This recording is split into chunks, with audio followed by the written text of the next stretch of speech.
Hello students, I think you're all fine and keeping good health. Let us study a little bit.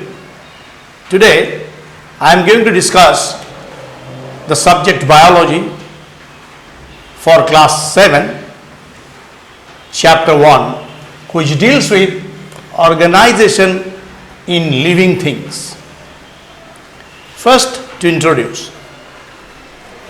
Children, you just stay at your home and sometimes you look through the windows and you find several organisms around you, like plants like mango tree laden with mangoes. Now this is the season. And then you see some dogs around you, cows, and there are different animals along with some other objects. So these organisms are divided into three categories. Number 1, living organism. Number 2, non-living organism. And number 3, dead organism. Now first to say about living organism, they have some special characteristics which has made them the living. I'll discuss these characteristics later. At first, let us discuss about the non-living characteristics.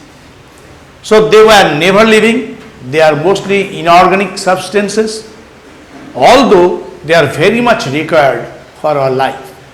And number 3, the dead organisms. The dead organisms were those who were once living, like the table on which or desk on which you have kept your books, or the chair on which you are sitting at home. These are all made up of the wood planks, and the wood once was a tree, so it was once living, now it is dead. Let us come to the characteristic of the living things. Number 1, the living things are made up of cell. Cell is the most lower level of the organization of the living body or the living things. The cells comprises and they combine together similar cells and they form the tissues, and tissues to organ to organ system, and there is coordination system which makes the coordination among all the systems to make the living beings. Now, if you are going through a road or a path, sometimes you see some objects and somebody asks you to say which one is living, which one is dead, which one is not living. So, you can only compare them if you know their characteristics. The first characteristic is the movement. The movement is any kind of activity that an organism has. Right now, we can say the movement is possible in non-living organisms also. Suppose a car is moving, or an aeroplane is flying, or a boat is going through the stream. So all these are movement, but they are actually the movement by external applied force. So they never possess the internal produced energy to create the movement. And that is why internally produced energy causes the movement for the living things. Now these living things, as they say, also move from one place to another for a particular purpose, and this purposeful movement is known as the locomotion. Now we come to the second characteristic. There is growth in the living organism. You might have seen a stone is getting bigger by lot of times, I mean 100 and more than 100 years. Now that growth is due to the external deposition. External deposition, that means you see, suppose a piece of stone is lying over here and the external deposition like the sand particles, then the other objects coming on and deposited there and making it large in size. On the other hand, the living organism grows from the internally produced protoplasm and the energy.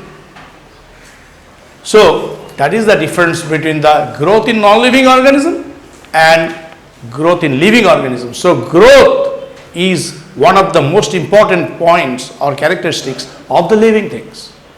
My dear children, let us see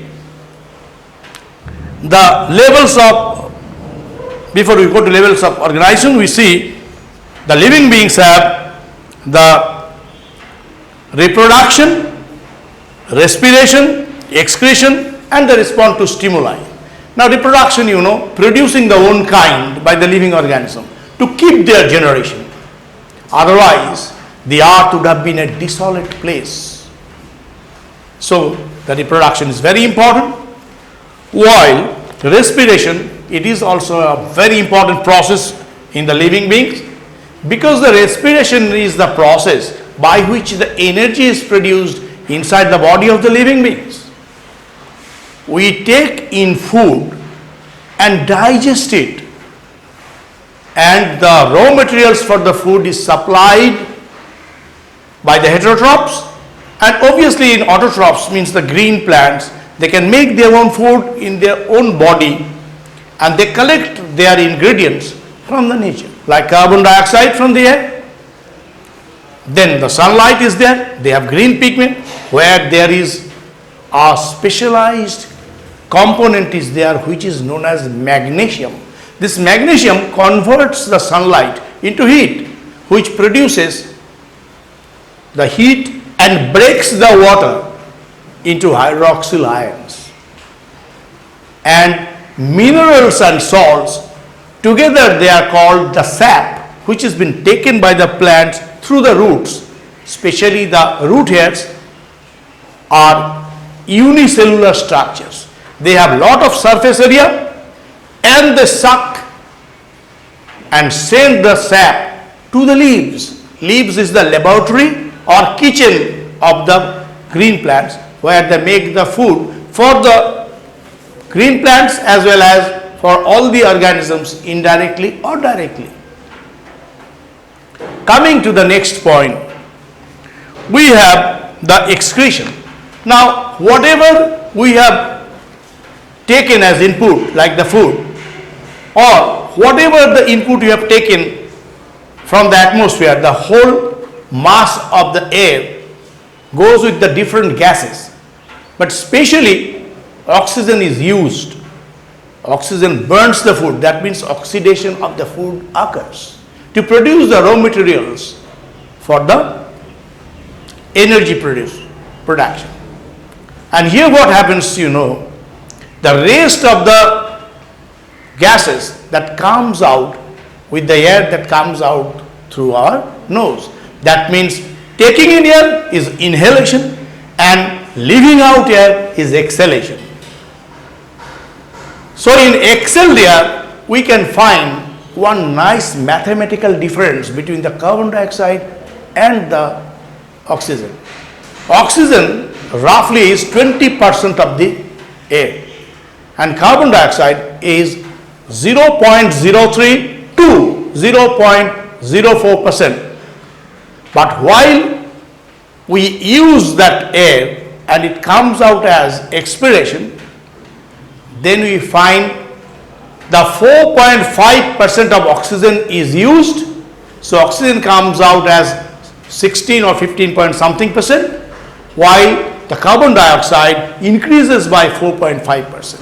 So see how good a machine is the human body. It is a sophisticated machine, the most sophisticated rather to say. So this is how excretion is done, the carbon dioxide and all. Excretion of the nitrogenous matter goes through the urine and rest as the sweat sebum, etc. That will come slowly and gradually. Next is respond to the stimuli. Now you see, there are two kinds of stimuli are there. One is external stimulus, and the internal stimulus is also there. Suppose the actual factor which changes the behavior of the organism is known as the stimulus. The stimulus is plural stimuli. External stimuli is like that light. Suppose you are looking at the scorching sun, what will happen? You will close your eyes because of the scorching light will provide irritation in your eyes so that you have to close your eyes. On the other hand, suppose you have never had some wine, but if you have been given some wines and you do not know, so you have already had it. So what will happen? The behavioral change will occur. The imbalance of your speeches will come. So that is also the activity. Or a poison. The poison goes into your body and the spasm comes out from the mouth and all. So these are all changes in behavior by the force of the stimulus. So that is how they respond to the stimuli. Next is levels of organization. We come to levels of organization. Systematic arrangement of a group of components in a system for a particular purpose is known as the levels of organization. Three levels of organization are there. The lower level of organization, number two, the organism level of organization, and number three, higher level of organization. They are as follows: cell, tissue, organ system, organism, and then leads to population, then community, ecosystem, and then it is the biosphere. And you know, you have already had the word biosphere in some books of your environmental studies or science in class 6. The biosphere is the part where all the living factors are there on the surface of the earth. Here is the lower level organisms diagram. Cut this. Please. I'll draw the diagram now.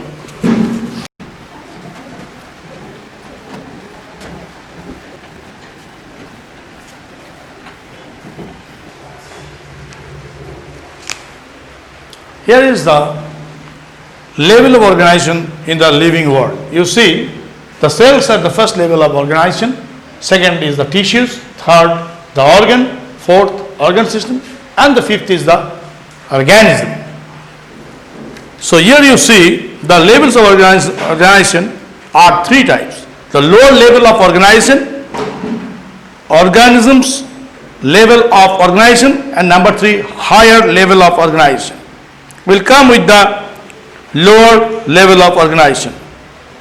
The lower level of organization comprises of single-celled animals or called unicellular animals. Now, what is the speciality in this? There is no tissue, only one cell that performs all the metabolic activities like amoeba, like paramecium, like chlamydomonas, etc. And there are some bacterials and all those are there. They can also perform that. So they are the lower level of organization. We come to the second part, that is tissue level of organization. Group of cells performs a specific function, forms a tissue. Their function should be similar, cells should be similar.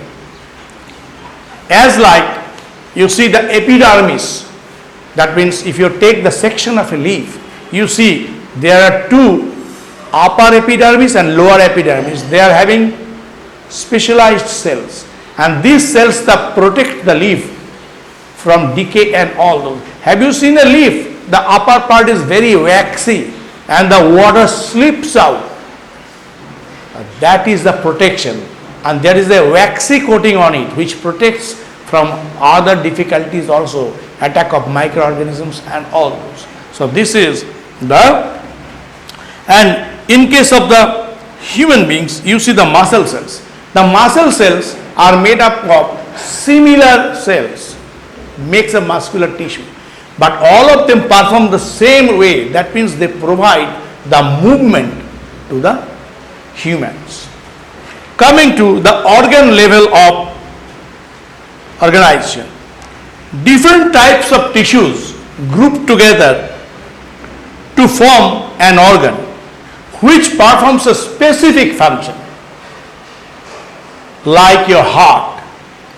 Heart is made up of a specialized tissue which is involuntary and voluntary both mixture, but their function is that they are tireless, working on continuously. If my students, once the heart says, I am on strike today, what will happen? See, you or whoever it is will simply die. All the activities will be ceased, because heart is one of the most important organs. Not like only the heart. The all other organs are also like that, and the systems like brain, like your lungs, it will be ceasing all the activities. All right. Then we have the organ level, system level. The group of organs work together in correlation and coordination to form a particular function. Example, the digestive system. You see, there are several organs are there in digestive system. The tongue, the teeth, the esophagus, the stomach, the pancreas, liver, all those are parts of the digestive system, but their function is same. They simplify the food. Digestion is nothing but the simplification of food to make it fit to be absorbed by the blood to go to the lungs, and from there they will go to the different cells, and there is a small miniature organ in the cells, means every cells, which is called mitochondria. They will convert this into the energy. So that is why you see all are working for a particular function. Well, organism level of organization is the next. Different organ systems work together in proper correlation and coordination to form organism level of organization. Like see, we have digestive system, circulatory system, excretory system, respiratory system. All this together is coordinated and they are correlated. If one stops function, the other will also suffer. Although in the slowly and gradual development of the chapters, you will come to know there is a system which controls all the system of the body, which is known as the nervous system. And in nervous system, the king of the organs, the brain is there, which directs. But you see, if the brain is the king, then they must have some soldiers to control and some hands to control the activities. Yes, that is there. That is another system which is known as endocrine system.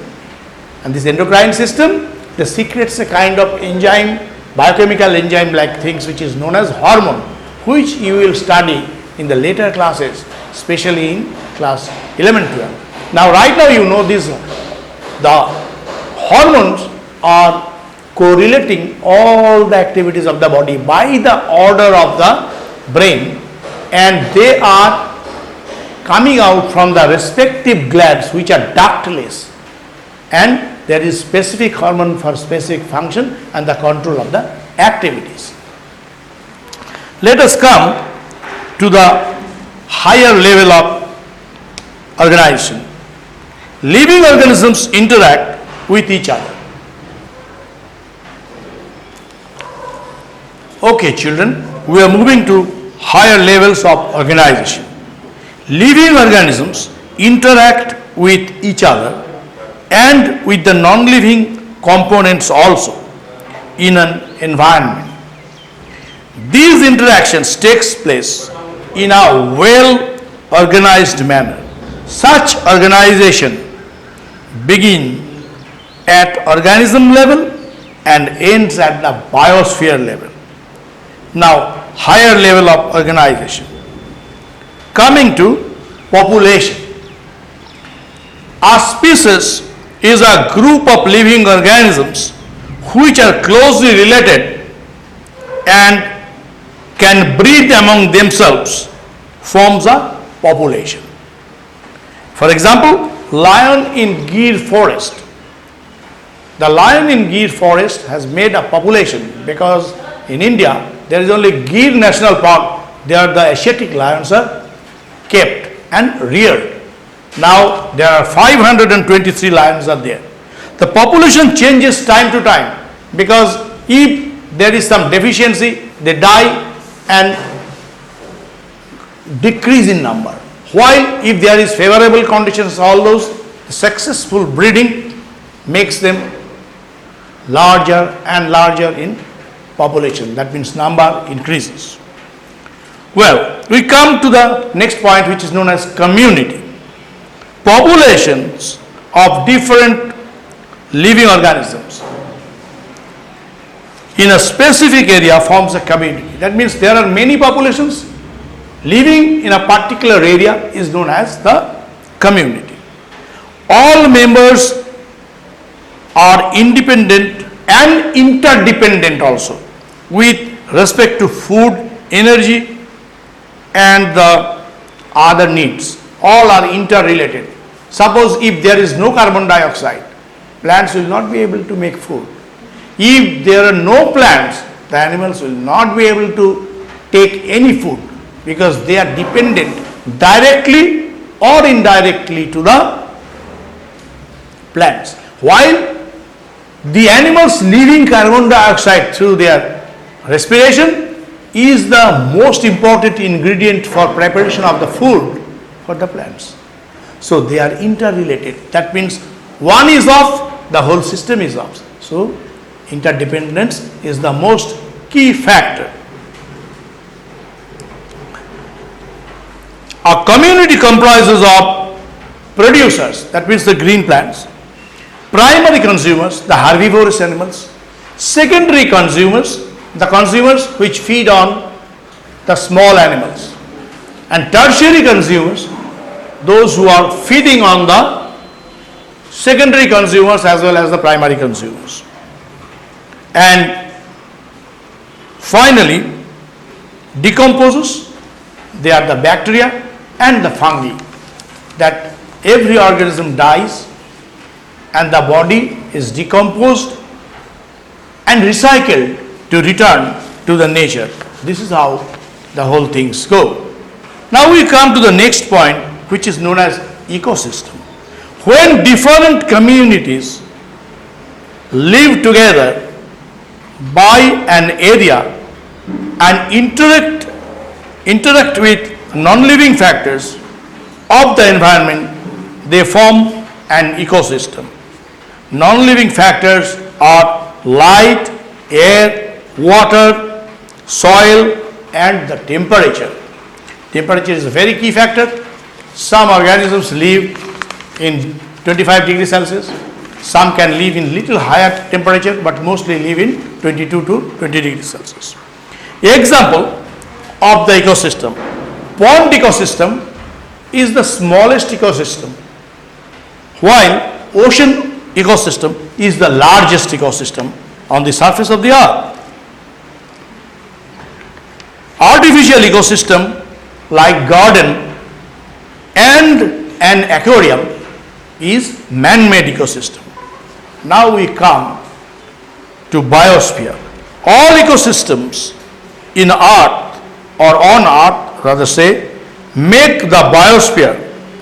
The biosphere consists of three layers: atmosphere or air, hydrosphere or water, and lithosphere, that is land.